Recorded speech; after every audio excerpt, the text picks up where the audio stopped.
শিক্ষকদের দাবি যদি অযৌক্তিক হতো তাহলে কেউ এই দাবির সাথে একমত পোষণ করত না। তাহলে শিক্ষকদের দাবি যৌক্তিক। রাজনৈতিক দল এখন যারা সরকারকে সহযোগিতা করছে, সরকারের ভিত্তি, তারা শিক্ষকদের দাবির সাথে সংহতি প্রকাশ করছে, একাত্মতা ঘোষণা করে সরকারকে দাবি মেনে নেওয়ার আহ্বান জানিয়েছে।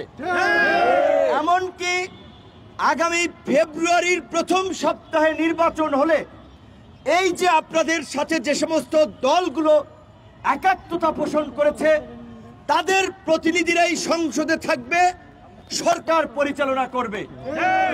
তারাও আপনাদের দাবির সাথে একাত্মতা পোষণ করেছে। আমি খুবই অবাক হচ্ছি, আশ্চর্য হচ্ছি যে তাহলে অন্তর্বর্তীকালীন সরকার কেন এরকমের একটি জনদাবি, একটি মানবিক দাবিকে মেনে নিচ্ছে না।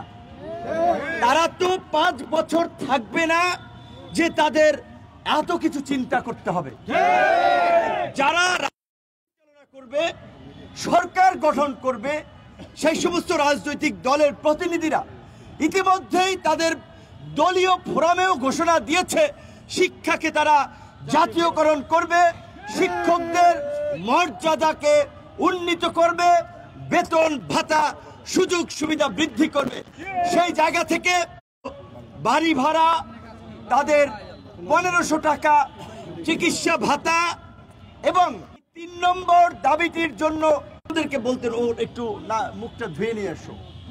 এই যে শিক্ষকদের একটা মাতৃসুলভ পিতৃসুলভ আচরণ আমরা পেয়েছি, সেই কারণেই কিন্তু পরে গণভবনে যাই, তখনও কিন্তু আমি সেই প্রাইমারির শিক্ষিকা, তিনি রিটায়ার্ড করেছেন কিছুদিন আগে, তার কথাটি বলেছি। আমরা পারিবারিকভাবে আমাদের বাবারা, আমাদের ভাইয়েরা, আমাদের গুরুজনরা বলেছে যে ফাইনাল ইয়ারে তার ক্লাস পেয়েছিলাম, তো তিনি একদিন ক্লাসেই বলেছিলেন যে তোমরা বাবা কেমন ছাত্র গো, তোমাদের শিক্ষকরা বেতন বাড়ানোর জন্য আন্দোলন করতে আইসা শহীদ মিনারে পুলিশের লাঠিপেটা খায়, পুলিশের জল কামানের গরম পানি খায়, তোমরা একটু তাদের দিকে ফিরে তাকাও না।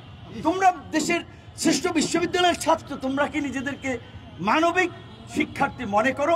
তখন কথাটা আসলে লেগেছিল, আসলে উনি তো ঠিক বলেছেন। এই যে শিক্ষকদের আন্দোলন, তো শিক্ষকদের পাশে ছাত্রদেরও তো আমি মনে করি সাথে সাথেই নামা দরকার।